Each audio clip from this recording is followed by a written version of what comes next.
When I submitted the plan, we could have blown up their fuel bunkers with a handful of men. How in the hell are we supposed to get through their defenses now? Drive-through, Major.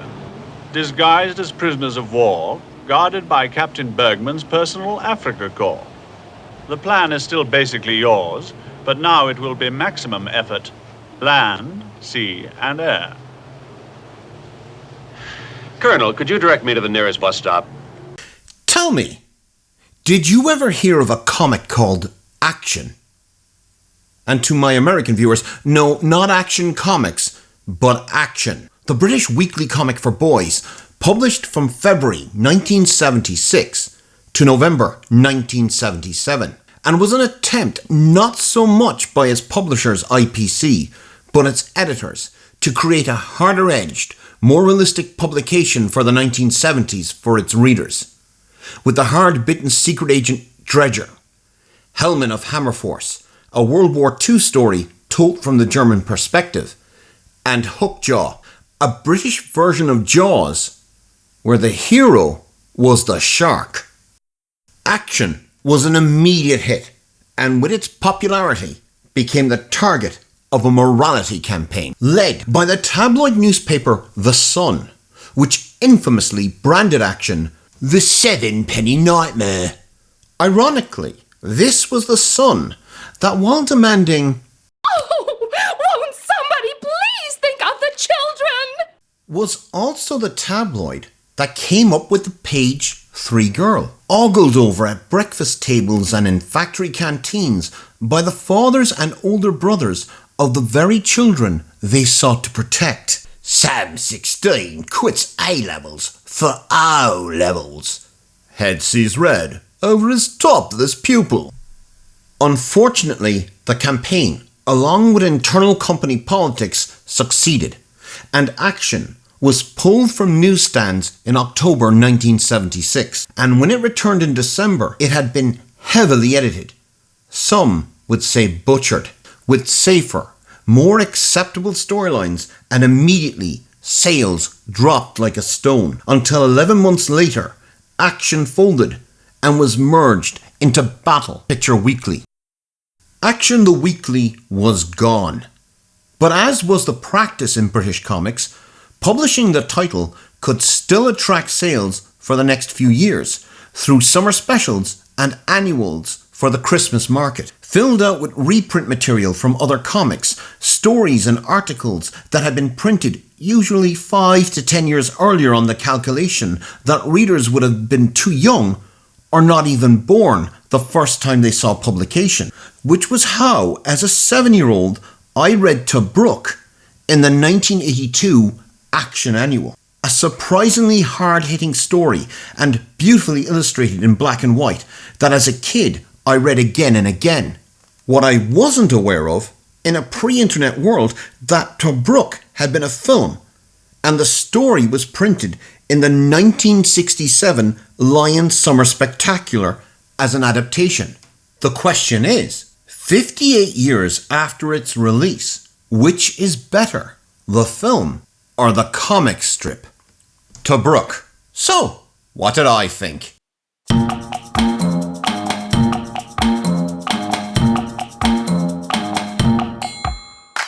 September 1942, and Canadian Army Major Donald Craig, played by Rock Hudson, is abducted from captivity in Vichy French territory by German commandos led by Captain Kurt Becker, played by George Peppard. But Becker and his men are SIG, German Jewish volunteers working with British intelligence on a plan Craig had created. Take a unit of British commandos, disguise it as a prisoner of war convoy, and drive into German-held Tobruk to blow up the fuel dumps and cripple Rommel's forces before the Battle of El Alamein.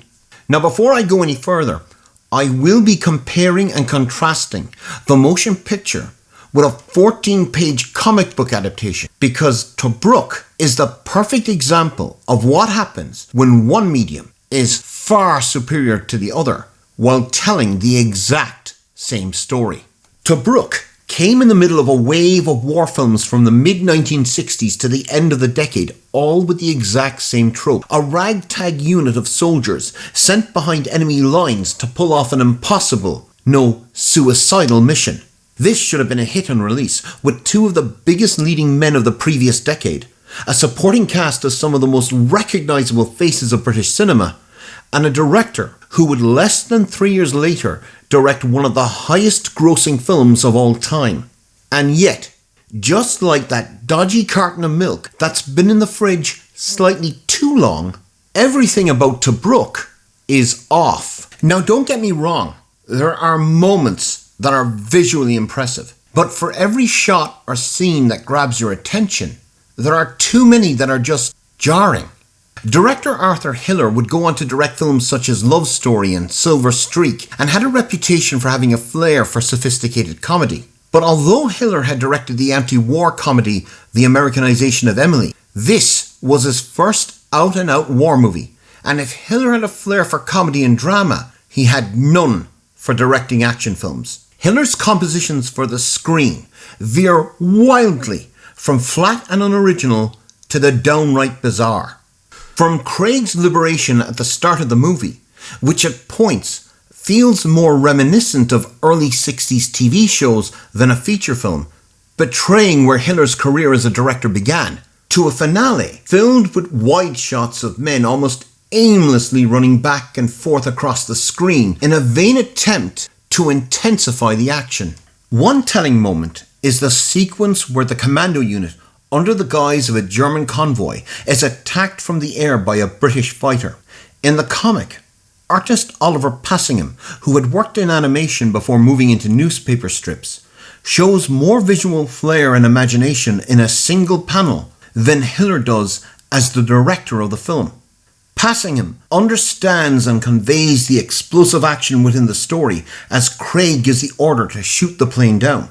Compare and contrast the same sequence on screen, where Hiller uses the predictable and lazy cliché of the fighter crashing just behind a hill, with the explosion obviously some distance from where the plane would have actually crashed. Then there's the cast. George Peppard as Captain Becker, leader of the SIG unit, is perfectly adequate in what is little more than a generic role. Peppard was a good actor, but his performance as Becker feels simply nothing more than a retread of the character of Bruno Stachel, the German air ace Peppard had played the year before in the far more successful The Blue Max. As for Rock Hudson as the Canadian Major Craig, Hudson had been the leading man of the 50s with films such as Giant, but over the previous 17 years of his career, he had become typecast in a series of asinine romantic comedies with leading ladies like Doris Day, becoming for many the face of dull, safe American studio films. By 1967, however, Hudson's screen career was in decline. Desperate to disprove those who saw him as an actor of limited range and deeply unhappy with the roles being offered him, Hudson had begun to branch out for himself, appearing a year earlier in John Frankenheimer's science fiction thriller, Seconds. Having read the screenplay for Tobruk producer Gene Corman had failed to secure the first choice for Craig, the Manchurian candidate's Lawrence Harvey. Hudson not only ended up as the lead, but his company, Gibraltar Productions, co-produced the film. Unfortunately, Hudson was badly miscast, with a subdued, detached performance, which at times gives the appearance of an actor who just walked onto the wrong set, which ended up seeming to confirm his detractors' claims. What the hell am I doing here? If there is one truly standout performance in Tobruk, then it's Nigel Green as Lieutenant Colonel Harker, the leader of the mission. Again, Green was not the first choice for the role, with the producers wanting Dirk Bogarde. But having read the screenplay, Bogarde, some would say, wisely declined. Green today is remembered for his work as a supporting actor in films as varied as Gorgo and The Ipcris File, and in particular his near-iconic role as Colour Sergeant Frank Bourne in Zulu. Why us? Because we're here, lad. Nobody else. But Lieutenant Colonel Harker may just be Green's second greatest role. And why? Because his character has substance. An arrogant anti-Semite who seems to dislike and is dismissive of every man under his command, but also has a defiance and a determination to complete the mission at his core. That is no question heroic. So successful was Green that he would play a variation of the character even more ruthless 2 years later in Play Dirty. But the imbalance of both performances and characterization, the poor choices in directing, are only symptoms of the greatest problem this film has: its screenplay. Written by Leo Gordon, Gordon was a screenwriter and novelist known to the public for his eventual 40-year career as a supporting actor, usually playing the heavy against stars like John Wayne. Gordon appears in Tobruk as SIG Sergeant Krug, having reportedly written the character and the role for himself as one of the few times he didn't die on screen. It's just a shame he didn't pay as much attention to the rest of the film, as it's a mess. A hodgepodge of ill-remembered and ill-informed fact and ridiculous boys' own adventure. Characters spout shockingly bigoted attitudes for the time, even today, promising a hard-hitting, realistic look at war, before wildly swinging into not so much dialogue, but reams of exposition so that the audience can follow just what is going on. Even the historical background is chaotic, with characters discussing events that didn't occur until after the war, while the historical mission the film is loosely based on, and I mean loosely, Operation Agreement, is shown to be a success at a high cost, when in reality it was a disaster.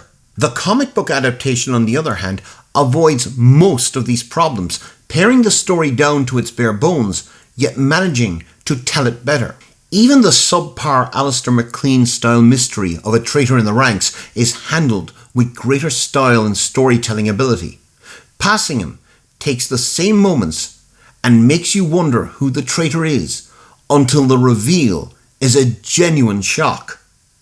But on screen, the film is so fuddingly obvious that at the end, when the traitor is revealed and Harker realises who it truly is, And it wasn't Bruckner. the viewer at home is left shouting at the screen, "That was bloody obvious to us 90 minutes ago." Order!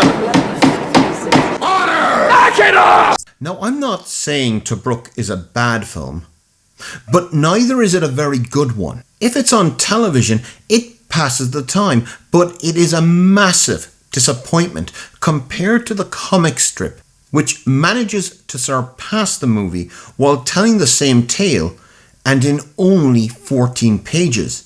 If you ever come across the story, be it online, or you find it in the pages of an action annual from 1982 at a car boot sale or a flea market, then all I can say is, go read it. Are you not entertained? Are you not entertained? Is this not why you are here? And if you like this episode of So What Did I Think and want to see more, please hit that notification bell and click like and subscribe. Always subscribe. Thanks for watching.